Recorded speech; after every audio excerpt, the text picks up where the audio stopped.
Good morning, all of you. In today's session, we are going to continue with acids, bases, and salts. It is the part of 10th class chemistry, unit 3.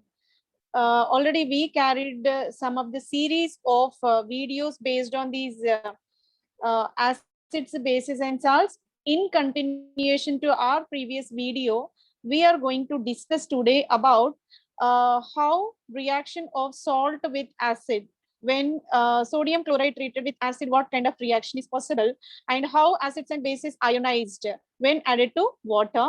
Then what is meant by exothermic reaction and endothermic reaction?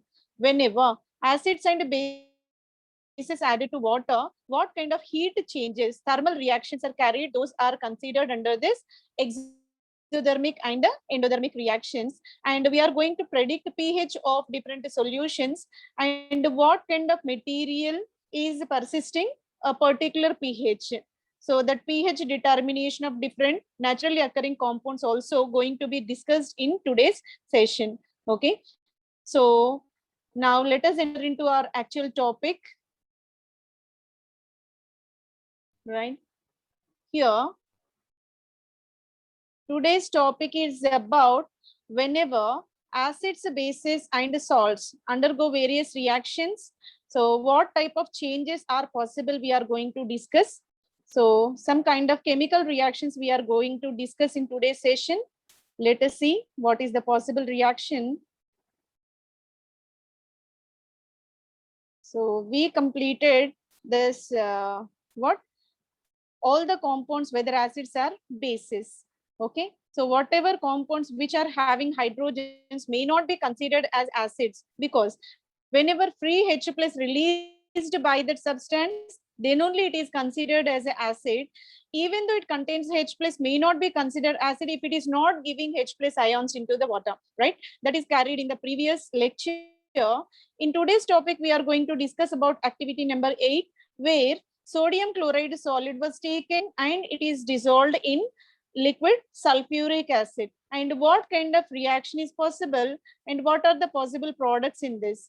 Here you can observe different type of physical states whenever. So sodium chloride is considered as an acid and is salt, and is treated with acid, so that there is a formation of hydrochloric acid and sodium sulfate are possible.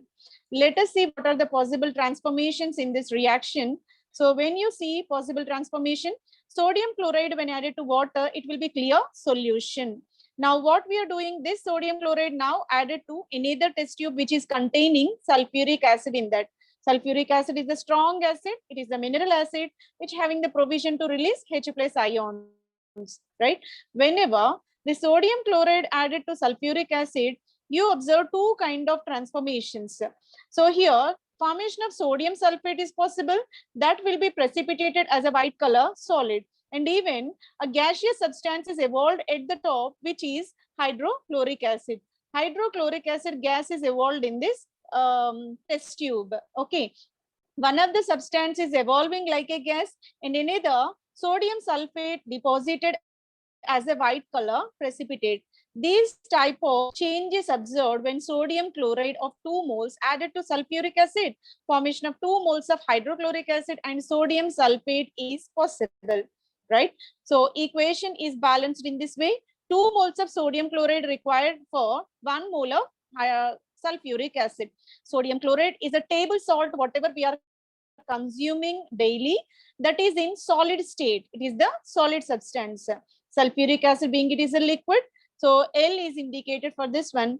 Hydrochloric acid is a gaseous substance is evolved because effervescence evolved which is escaping from the test tube, hence it is indicated with upside arrow. This upside arrow represents the gas which is evolving within the reaction. And next is about sodium sulfate. It is the solid substance which got precipitated at the bottom as a white color precipitate form, right? So this is about activity number 8. Test the gas which successively evolved. So by using blue litmus paper under dry conditions and wet conditions. Let us do this activity. So whatever gas evolved in this test tube, that is hydrochloric acid. Now we are going to test that hydrochloric acid by using this blue litmus paper. right? So in one condition, we are taking blue litmus paper, that is wet blue litmus paper was taken, wet blue litmus paper was taken and kept at the mouth of this test tube where hydrochloric acid is evolving. In the second condition, we are taking dry blue litmus paper. It was kept at the mouth of this test tube. What we can observe, whenever wet litmus paper was taken, what happens? Blue is now turned into red color, being hydrochloric acid is acid, and under aqueous conditions it able to turn blue litmus into red color. Whereas dry blue litmus paper, when taken under dry conditions, HCl may not be ionized. HCl ionization is not possible. That's the reason why litmus paper color change cannot be observed. So by this, you can observe that, you can confirm that under wet conditions only, aqueous solution conditions only, H plus ions evolved in the reaction, and that will change the color of litmus, so that it is considered as an acid. Whereas under dry conditions, H plus is not evolved. Hence, you can say dry HCl is not a acidic substance. Aqueous HCl only considered as a acid solution. So this is about the activity number 8. What we are doing in activity 8? Sodium chloride was taken, added with sulfuric acid, sodium sulfate white precipitate form, hydrochloric acid gas evolved.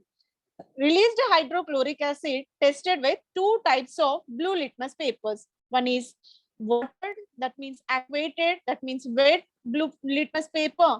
And second is completely dry, no water molecules are present in that dry blue litmus paper was taken. Under aqueous conditions, color change is observed, whereas under dry conditions, we can't observe any kind of color change in the blue litmus paper. This is because under dry conditions, ionization may not be possible, whereas under wet condition, it get ionized into H plus and Cl minus, so that it is considered as acid under wet conditions, right? So this is about activity number 8. Now, confirmation is possible. What we have to observe, we are taking humid. So we are taking highly densely watery environment, and at that condition, we are treating with the chemical, that is calcium chloride. So what is the purpose of calcium chloride? So this is the activity for teachers, they said, right? So whenever we are doing activity, so calcium chloride is in contact with any moisture, humidity. Humidity is nothing but water content present in the air is called humidity. Whenever calcium chloride is added with moisture, it is hygroscopic in nature. Hygroscopic nature, nothing but having tendency to absorb the moisture. Moisture absorbing agents are called hygroscopic. So it is a better water absorbing medium, so that whatever moisture is there in that aqueous or moist conditions, all water will be grasped by calcium chloride, and they get converted into calcium hydroxide and 2 moles of HCl, right? The purpose of calcium chloride is which used to absorb all the wet or moisture conditions, humidity present in the air, and the entire region becomes anhydrous, means dry condition, because calcium chloride is absorbing all the moisture conditions, right? So this is the activity they are asking about. And next is about laboratory precautions. Whenever we are working with acids or bases, what happens? Direct contact is not at all preferable. Whenever acid falls on our hand or any organ, what happens? All sensitive tissue will be ruptured, and you can observe so many kind of wounds are observed whenever acid, because acid having the corrosive nature, so that skin rupture is possible, and you may get so many type of adverse effects. That's the reason why, in order to avoid such conditions, proper precaution should be taken. Instead of direct handling, you have to take the test tube in the test tube holder. Test tube holder should be taken, so that direct contact with acids and bases can be prevented. So this is a very important precaution, because so if any acid drop fall on our skin, even on clothes, what happens? Complete destroy of that material wherever it all is possible, because acids are corrosive in nature. It used to deteriorate our body organs, right? So this is the required precaution. And next, let us move on to reactivity. That means ionization reaction. This is the most important and interesting one.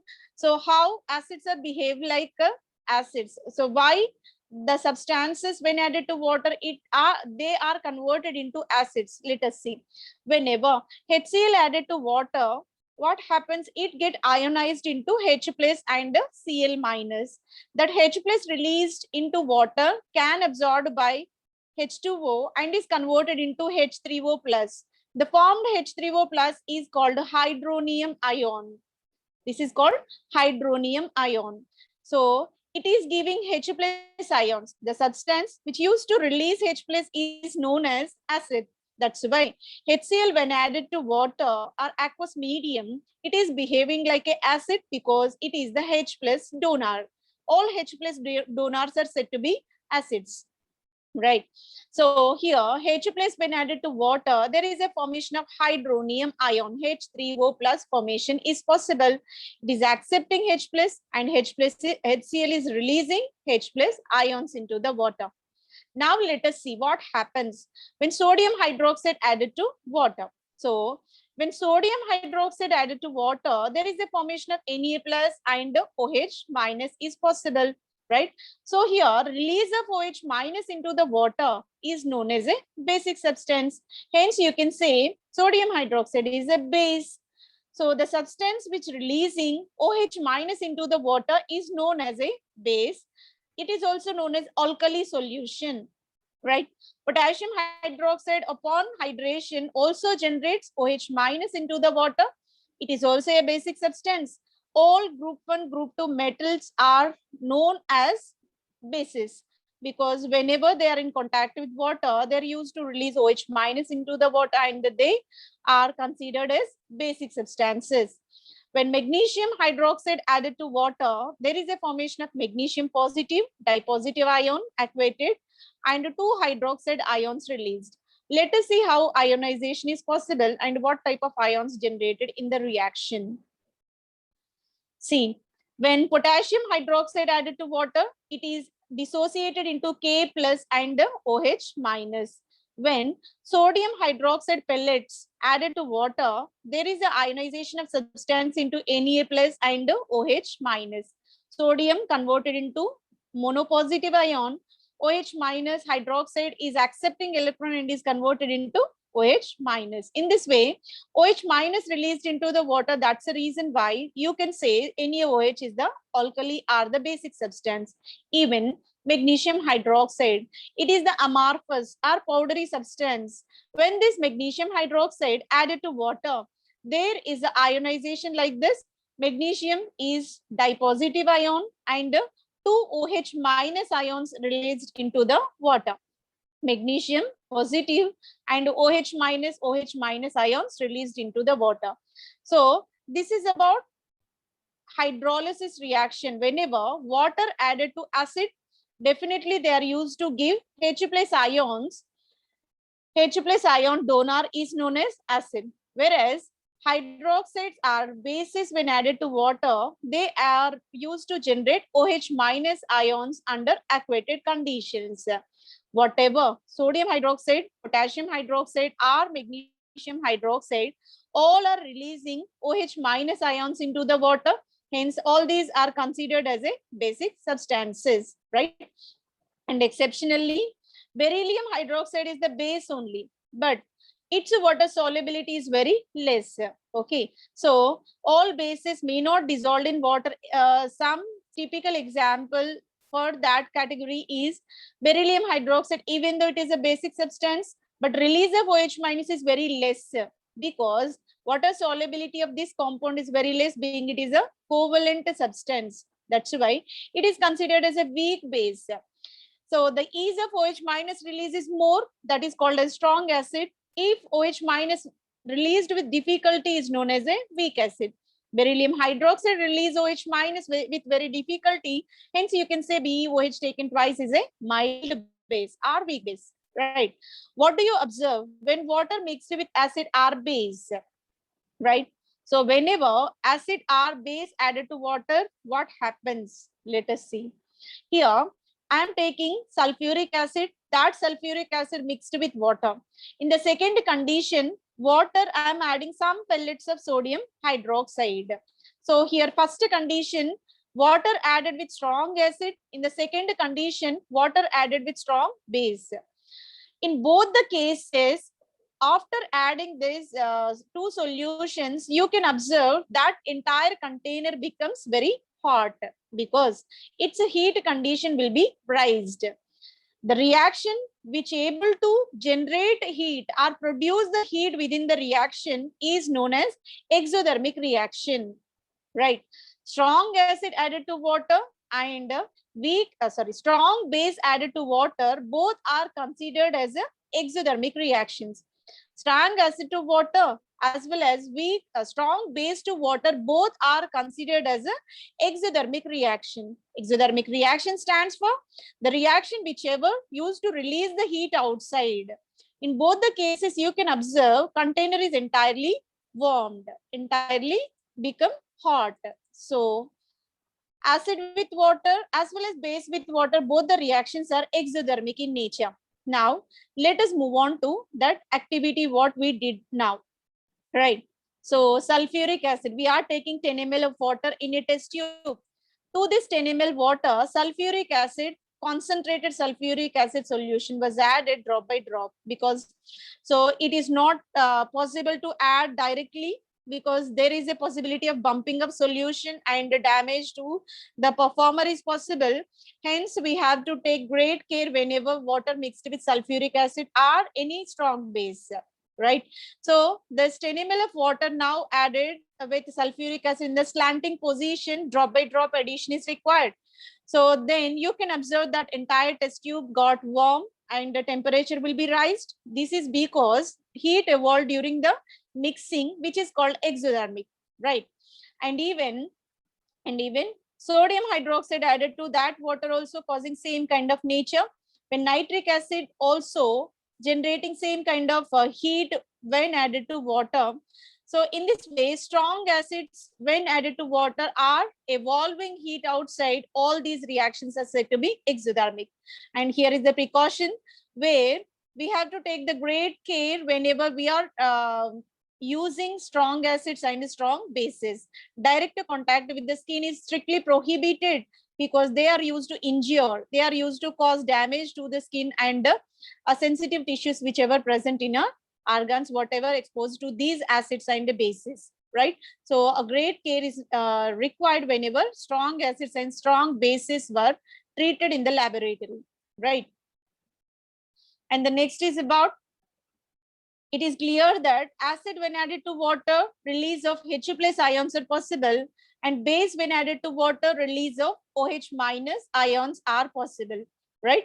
So when acid added to water, its acidic nature will be slightly lowered because its concentration is lowered. That is known as dilution. Even any base added to water, its concentration will be lowered. Okay, initially, so in small quantity of water, if we are having sodium hydroxide, its concentration is more. Whenever some extent of water is added to that one, its power will be somewhat reduced. That process is known as dilution.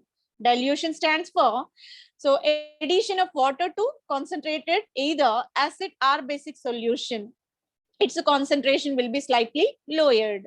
Initially, for example, if you are taking 1 molar solution, by the addition of water, if its molarity is lowered to 0.1 molar, so when 1 molar to 0.1 molar is possible, reduce or decreasing the molarity or decreasing the concentration is observed, which is known as dilution, right? So this is about dilution process. And we have a tricky question here. Hydrochloric acid, nitric acid show acidic character in aqueous solution, while compounds like alcohol and glucose do not show acidic character. What is the reason for this? Because HCl when added to water, it dissociated into H plus and Cl minus. When nitric acid, HNO3, is added to water, dissociated into H plus and NO3 minus. Whereas alcohol, let us take CH3OH, methanol, when added to water, there is no ionization. It is a non-ionic substance. It is not releasing any H plus ion into the water, even though hydrogens are present in this. Hence, you can say alcohol is not a acidic substance. Whenever glucose is added to water, glucose is C6H12O6. Even though we have 12 hydrogens in this, but added to water, it is soluble in water but not ionized. H plus ions are not released in the water. That's the reason why glucose is considered as again non-ionic or non-polar substance. Right? H plus ions are not released. That's the reason why alcohol and glucose may not be considered as acids, whereas HCl, HNO3 liberating free H plus ions into the water. That's why these two are considered as acids, strong acids even. Right? While diluting, why it is recommended that acid solution should be added to water but not water to acid? It's very simple, because always the requirement, the precaution should be acid should be added to water, because water is in bulk quantity. When acid is added, immediately its concentration will be lowered. Right? When we are doing in the reverse direction, what happens? We are taking acid in that so many H plus ions are there. Small quantity of water when added, what happens? Sudden interaction, more number of H plus ions will be interacted with water in a single span of time. That's the reason why huge amount of heat evolved that causes explosion. In order to avoid that, drop by drop addition of acid to water is preferable. H plus ions will be less and addition will be continuous. So under shaking condition, that mixing should be carried. This is the required condition, because when acid is added with water, suddenly what happens? Bumping of that acid solution is possible, and the reaction becomes more vigorous, and it is highly exothermic, and explosion of that complete container is possible. That's why it is not at all recommended. Always acid drop by drop should be added to water. That is the required condition. Now, let us move on to strength of acid and bases. As of now, we discussed about which is acid, which is base, which is salt. Acid is nothing but releasing H plus ions. Base is nothing but release of OH minus. And some other salts will be there by which are formed by mixing acid and base, which are neutral in nature in general. Right? Now, we have to determine all acids are having equal strength, or variation in their strength is possible. All bases are having equal strength or not. Mainly, strength of acid depends upon ease with which it releasing H plus ion. If really releasing H plus, it will be the stronger acid. It's difficult to release H plus, is called a weaker acid. Whenever base was taken, OH minus extent of releasing tendency is known as a strong acid. If its extent of releasing OH minus is very less, difficult to release, some extent only it able to release, is known as a weak acid. In that way, we can compare the strength of acids and bases. For that purpose, we have a tabular representation in this activity number 10, right? So tabular form is provided to you.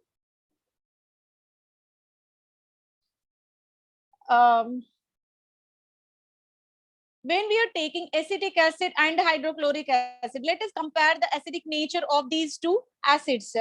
I'm taking 10 ml of acetic acid solution and added to water, and 10 ml of HCl solution was taken and added to water.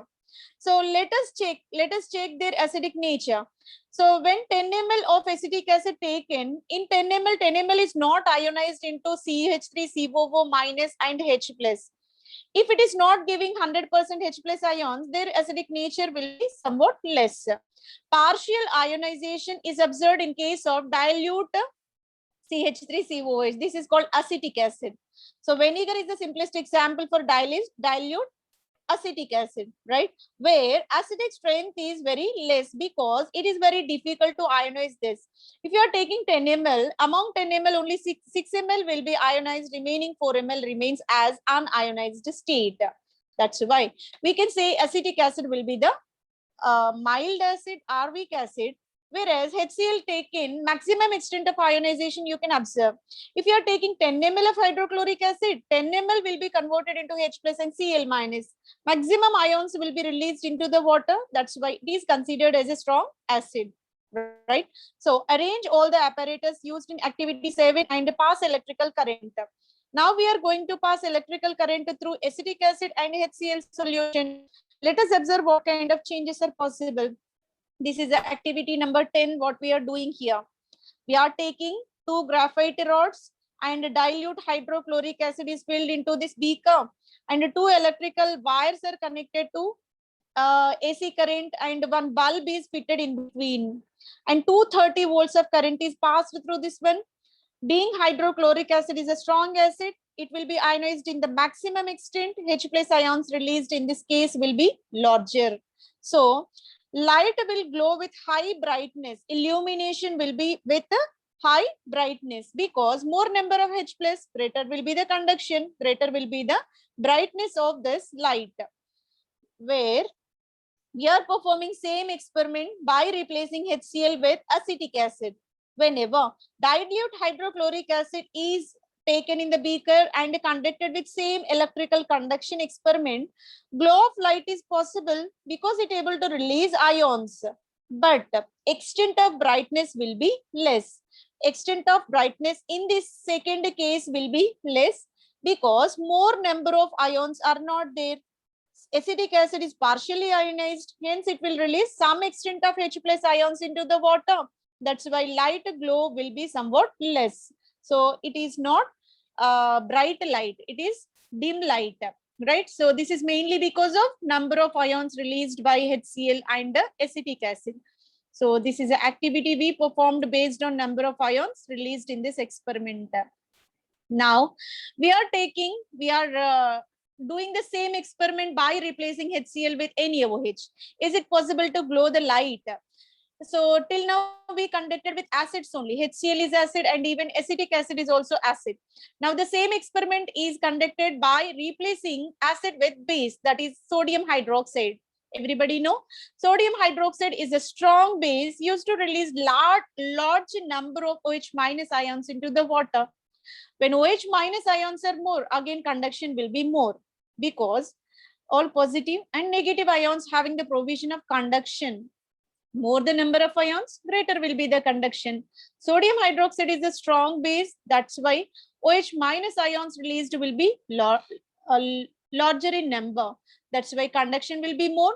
So bulb will glow with high brightness. Let us take second condition, and same experiment is repeated by replacing with ammonium hydroxide. Okay, we are taking ammonium hydroxide in the beaker and 2 graphite rods inserted and connected with electrical wires. So external circuit is connected, current is passed into this. When ammonium hydroxide was taken, it is partially ionized substance. Extent of ionization is only partial, means, so if you are taking 10 ml of ammonium hydroxide, only 5 ml will be ionized, remaining 5 ml will be unionized. Means extent of OH minus released into the water will be less. That's the reason why conduction will be less for these substances. Hence, light will glow with some extent less brightness compared to sodium hydroxide. Sodium hydroxide is a strong base. More number of OH minus released whenever it added to water. That's why glow of light will be more. But ammonium hydroxide will illuminate the light with less brightness because of its less strength. In this way, we can compare the strength of acids and bases. All acids and bases are not having equal strength. Some are having easy liberation of H plus, some are having partial ionization, some are having no ionization at all. So if no ionization is there, whenever we are taking methanol, doing same experiment, there is no lightening of bulb because H plus ions not released, ionization is not there. That's why no light illumination is possible, right? So in this way, we can compare the strength of acids and bases. More than number of ions released, greater will be the strength of corresponding acid and base, right? So this is about activity number 10. And now we entered into next topic called pH. pH of the solution. So in order to measure the strength of acids, bases, or whether it is neutral in nature, this scale is most important. It will play the deciding role in so many fields in order to predict whether the compound is acidic, basic, or neutral in nature. By simply inserting pH paper, by changing its color, you can understand what is the nature of the substance. It is very essential to measure the soil acidic nature. It is very essential to measure the acidic nature present in our digestive system. It is required to measure acidic nature in the reactions whichever carried in the industrial purpose. That's the reason why pH determination plays a vital role in our daily life. Now let us see what is meant by pH, how it will be helpful to measure the strength of acids, bases, and salts. Right? In this pH, P stands for potence. That means power. Power of the given compound is measured by the scale of pH. This pH scale is first introduced by the scientist called Sorensen. So Sorensen pH scale, which used to measure the nature of the substances, this ranges from 0 to 14. The scale ranges from 0 to 14. So, and pH colors, when pH paper inserted into that solution, so based on its number, its color will be given. Okay. So if you're dipping into the solution having pH 0, for example, the pH paper now turned into red color. Right. So if you are dipping into the pH of one solution, again red color only, but redness is somewhat reduced. Intensity of redness will be reduced. pH 2 also red, but it is pale red. When pH 3 is there, when we are dipping this pH paper, orange color will be appeared on that pH paper.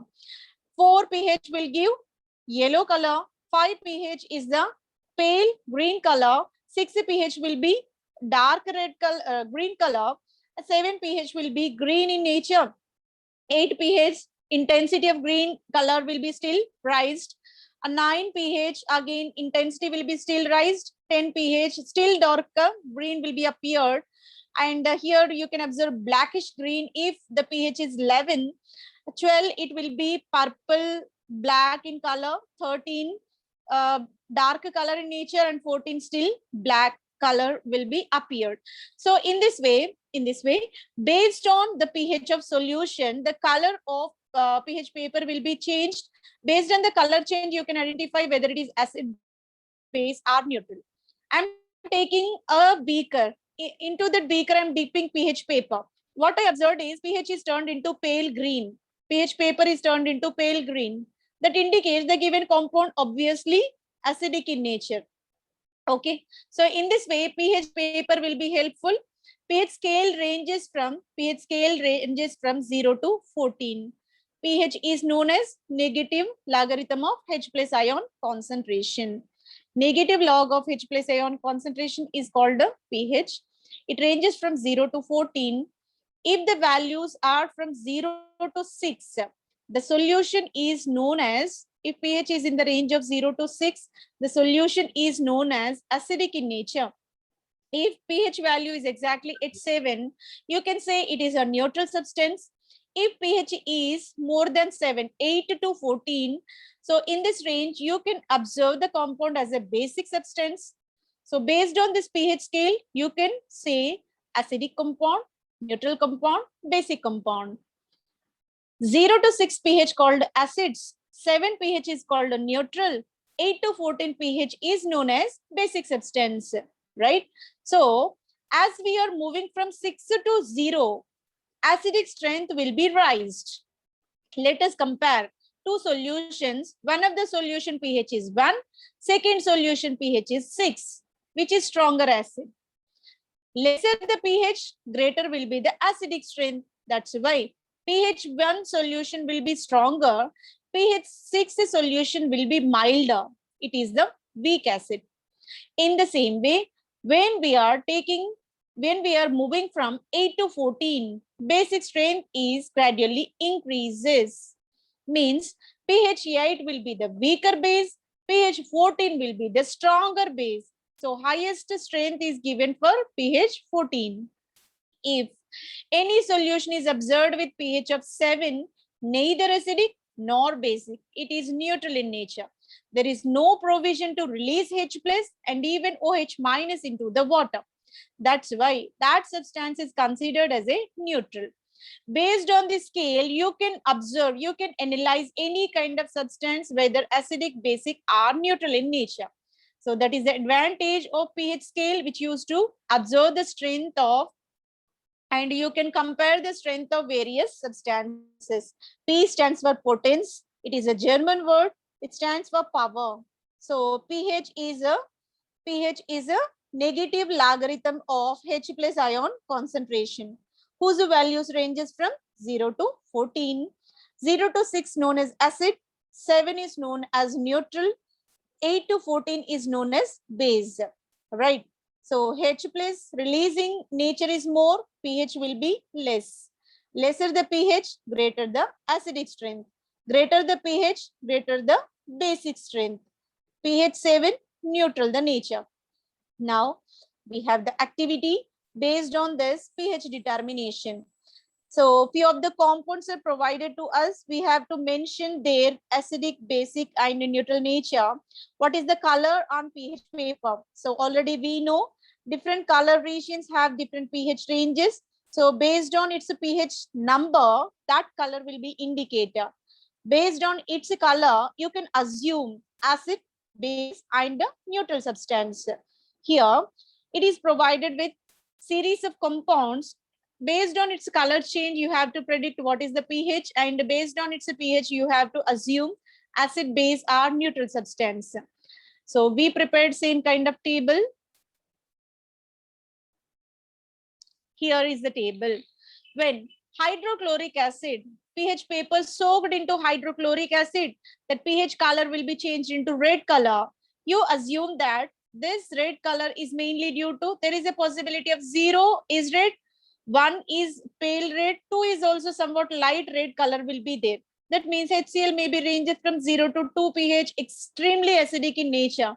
Because of 0 to 2, lesser the pH value, greater will be the acidic strength. That's why you can say it is the strong acid, right? Whenever acetic acid was taken and dipped with this pH paper, it will provide orange color, because based on this color, you can assume pH will be 3. At pH 3, only orange color will be appeared, and it is a weak acid. Ammonium chloride when added, ammonium chloride when inserted with pH paper, here is the yellow color appeared on the scale. Again, this ammonium chloride is having 3 pH, which is also considered as a weak acid. When we are taking sodium acetate is a salt form. It is the salt. How it will be generated? By combining acetic acid and sodium acetic acid on treated with sodium hydroxide. When acid base combined, salt formation is possible. The sodium acetate salt, when soaked with pH paper, it will provide yellow color. This yellow color appeared and its pH will be approximately 4, and you can say it is a weak acid, right? Sodium bicarbonate, whatever we are using, baking soda, edible soda, that is sodium bicarbonate, we are using in cooking purpose, baking purpose especially. So that is sodium bicarbonate. When it is soaked with pH paper, it turns into blue color because of slightly basic nature. pH 9 will be there. So pH 9 stands for basic nature is there, but its basic strength will be less. It will be weak base. When sodium carbonate was taken and it used to induce darker green color, blackish green color will be appeared. This is because of pH will be 11.1. So when compared to this 9, it will be 11.1. So greater the pH, stronger will be the base. Compared to this one, stronger only, but pH scale is up to 14, right? So 11 is considered as a moderate, intermediate, right? So whenever we are taking sodium hydroxide and dipped with pH paper, and it is turned into violet color. Violet color is appeared, that indicates 12 to 14 pH will be there. 12 to 14 indicates it will be the stronger base, right? When we are dipping pH paper into distilled water, color is exactly green. This indicates pH exactly 7, neither acidic nor basic. Hence, you can say it is the neutral in nature. When we are dipping into lemon juice, that pH paper turned into orange color. Hence, you can say it is a pH. Its a pH will be 2. It is the acidic in nature. So it contains citric acid. whose acidic strength will be larger. And so this is about lemon juice whose pH will be 2 acidic in nature. And next is about carrot juice. Carrot juice, when soaked with pH paper, you can observe yellow color in that. Because of yellow color, you can assume its pH will be in the range of 5 to 6. So it will be 5.6. So carrot juice is having acidic nature, right? So based on its color change, you're going to identify the compound acidic, basic, and even neutral. And in that acidic also you can find out stronger, weaker, or moderate based on its range. If it is near to 0, that will be strong acid.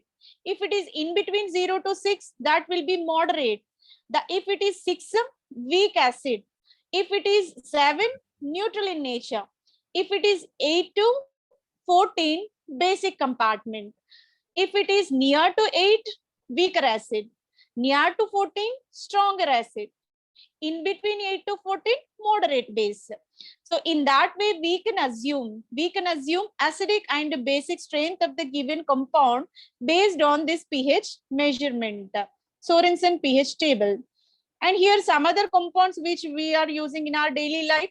Based on its color chain, you can assume which is acid, base, or neutral. Coffee able to provide yellow color on treating with pH paper, whose pH is 4.5 to 5.5. You can assume it is the mild acid. It is a mild acidic in nature. When tomato juice was taken, so tomato juice is also turning into yellow color because of pH 4.1. So tomato juice consisting 4.1 pH. Hence you can say this is also weak acid. When tap water was taken, if it is bluish green color, so we can't predict exactly for this tap water because there is a possibility of various nature based on which area we are extracting this tap water. In general, municipal supplied water is almost neutral in nature. Hence, you can observe bluish green color. 6.9 to 7.1 pH will be appeared almost, you can say it is neutral in nature. But whenever we are taking groundwater, it will be varied based on which area we are extracting.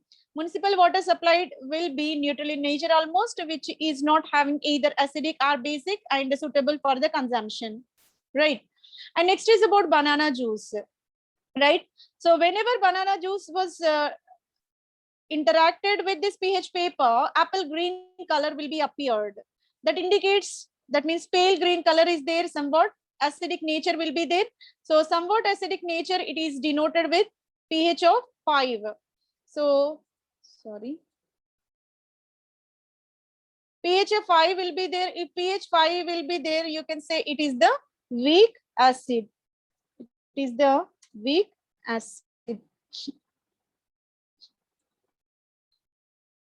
Okay. So next is about colorless aerated drink. We are taking drinking aerated water. So that is mineral water, whatever we are consuming. So that is providing lime green color, whose pH will be 6 in nature, slightly acidic, which is required actually. So this is about colorless aerated water. And next is about saliva. Saliva is a juice which secreted in our mouth. So which is the preliminary ingredient to digest. First step of digestion process will be started in our mouth only. So that saliva secreted will be mixed with food materials, and chewing is possible, and grinding of food materials is possible in our mouth. And that saliva before meal will be in green color with the pH test, and it is in the range of 6.5 to 7.5.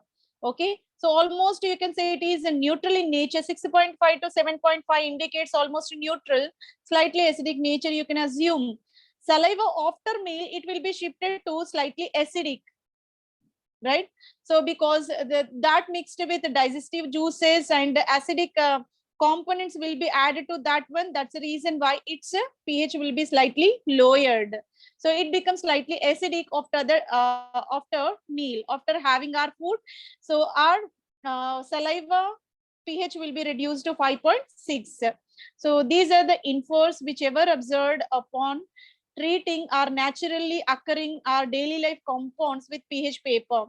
Based on the pH test, you can assume whether the compound is acidic, basic, or neutral, and the strength of acidic, basic, and neutral can be compared. Okay, so even the acidic substances, both are acidic substances, but both are not having equal strength. That can be clearly measured by using this pH test based on its color change, right? So this is about activity. And this is a pH scale. You can assume 0 to 7 up to this, 0 to 6 up to this acid. So 8, 7 neutral, 8 to 14 alkali are basic in nature.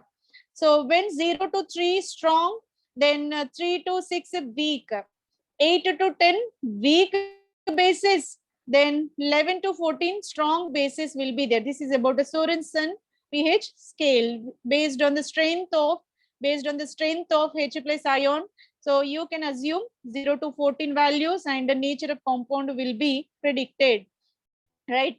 So acid used to liberate H plus ion, O base used to release OH minus ion whenever it is in contact with water under aqueous solution, right?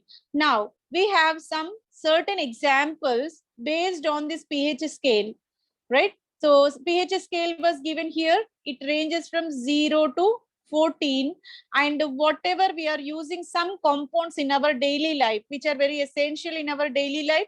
So we can measure their pH on this pH scale based on its color, So let us see which compound is having what pH and what kind of substance present in that. Let us see in detail. Right. First one is about battery, inverter, generator, whatever we are using at our home and even industrial purpose. Whenever power supply is not possible continuously, we are going to start this inverter where we are using acid. In this, the acid used will be sulfuric acid. So this is a kind of lead acid battery I'm considering. In this lead acid battery, sulfuric acid is the major ingredient present, which is the electrolytic solution, and whose pH will be 0 to 1. So it is a starting point on the pH scale. The acid which used in the inverter will be sulfuric acid. It will be the very stronger acid, and the pH will be 0 to 1. And this is about our gastric juice. Everybody know in our stomach we are secreting HCl liquid, which is very essential for the digestion of food, right? HCl secreted in the stomach consists of pH 1, and it is made up of hydrochloric acid. It is very essential to bisect the food materials into complex food materials, get converted into simpler molecules by the process called digestion. Along with this gastric juice, some other digestive enzymes will be secreted in our stomach in order to convert that food material into simple products, and along with that energy is also liberated, right? So hydrochloric acid, whichever secreted in our stomach, is having pH of 1. Then when we are taking lemon juice extract, so it is of pH 2, and it is composed by the main acid called a citric acid. So pH 2, hence you can say it is also stronger one. And when we are taking any carbonated water, so any cool drinks you can observe. So these cool drinks are made up of addition of carbon dioxide into that one. So these are called carbonated water. Carbonic acid will be there, right?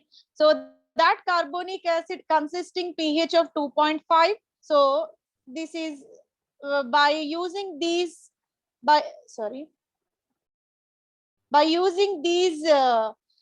what drinks, what is possible, easy digestion is possible because it is considered as a carbonated water.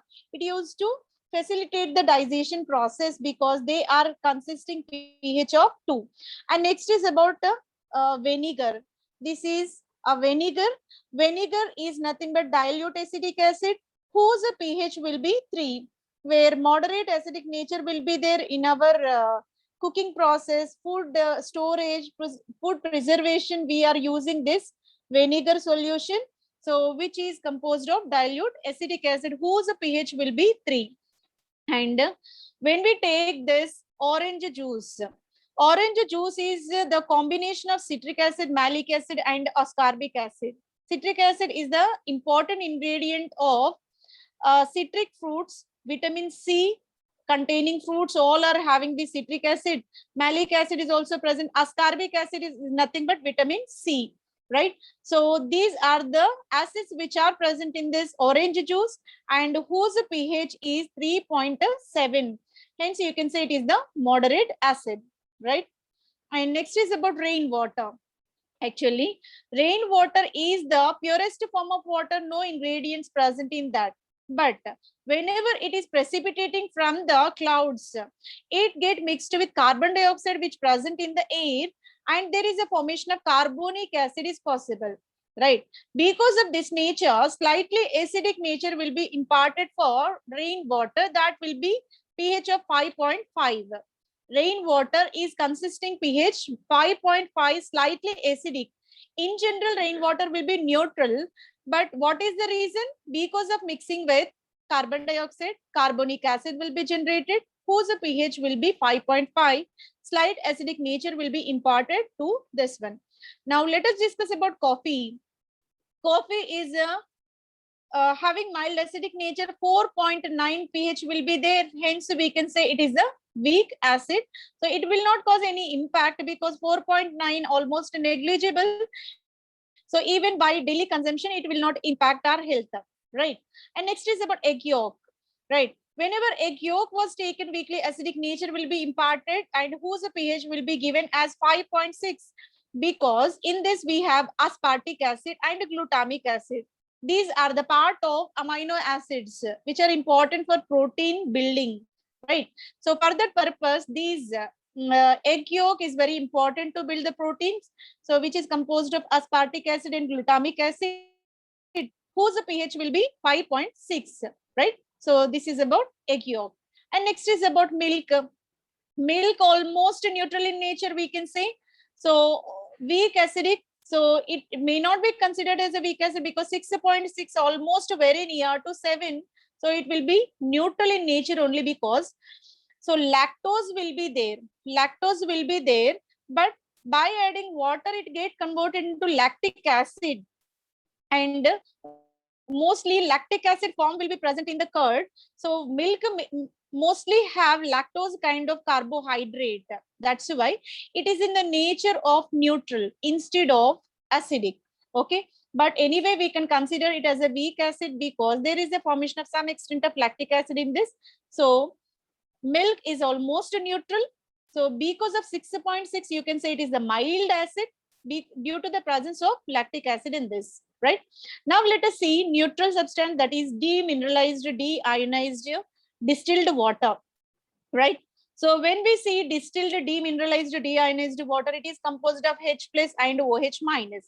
Number of H plus ions exactly equals to number of OH minus. That's why it is completely neutral. That's why pH will be 7. Distilled water is the best example for neutral one, and where pH will be 7, neither acidic nor basic. Let us see our blood cells, RBC.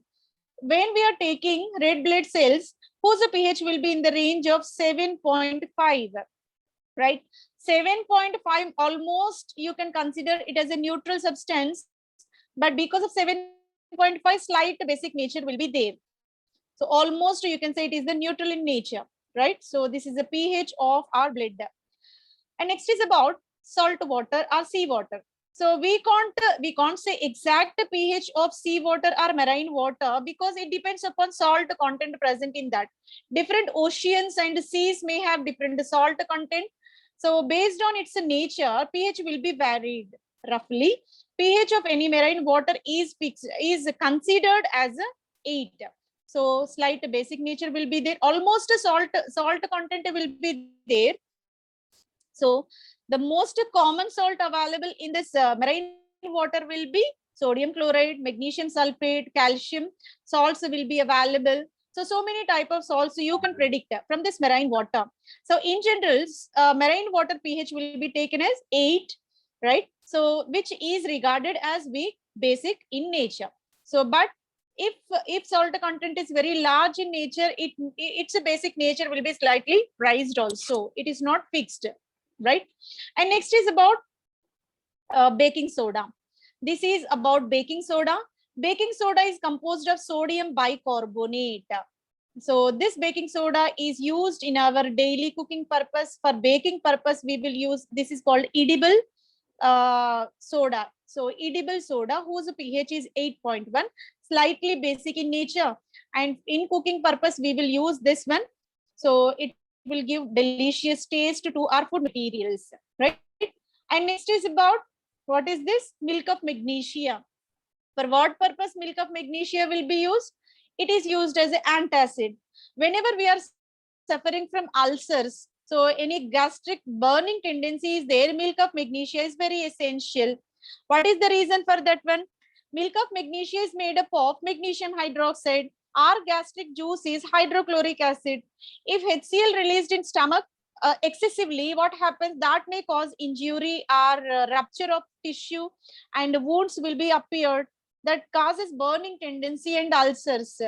In order to neutralize the nature of that HCl, magnesium hydroxide will be added.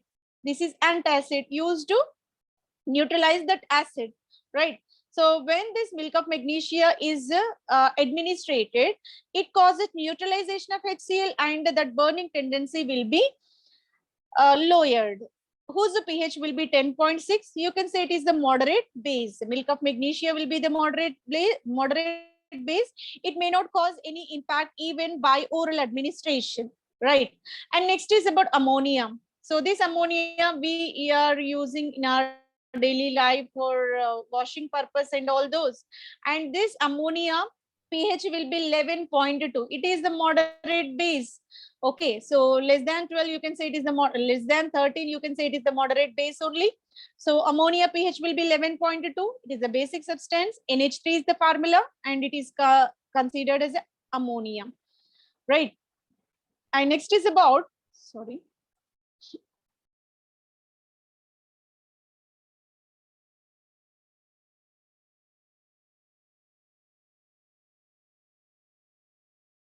Right. Next component will be washing soda. Washing soda is nothing but different type of surf we are using for cleaning clothes, washing clothes, right? So those are considered as a washing bleach, which is composed of sodium carbonate. It is called a soda, right? Washing soda or washing bleach made up of Na2CO3, and which is used for this washing purpose, right? Whose pH will be 12.7. So it used to remove the stains from the cloths. So 12.7 almost stronger base only, right? So this is about washing soda we are using. And the last one, highest basic strength is given for sodium hydroxide. This is used in the household lye preparation. It is a gum type of material which used to stick the different type of articles. So that is prepared based on the sodium hydroxide hygroscopic in nature and used to generate some glue type of material, and whose pH will be 13.5. Being it is a 13.5 pH, it is a stronger base among all the given options, right? So these are the various compounds whichever we are using in our daily life. So based on its pH, we can assume whether it is basic, acidic, or neutral. And so its strength is also not exactly same. Based on its pH, its strength will be varied. Some may be mild, some may be strong, some may be neutral in nature. So this is about pH scale. pH scale is very important to measure the strength of given substance. Either it may be acidic, basic, or neutral. Okay, so this is about today's class. In today's class, we discussed about reactions of salt with acid, and also how ionization of acids and bases are possible when they dissolved in water. And also we discussed about what is pH scale and what are the different compounds are giving different values and pH scale, and how can we measure their acidic, basic, and neutral strength. Thank you. Thank you very much for patience listening. Thanks a lot.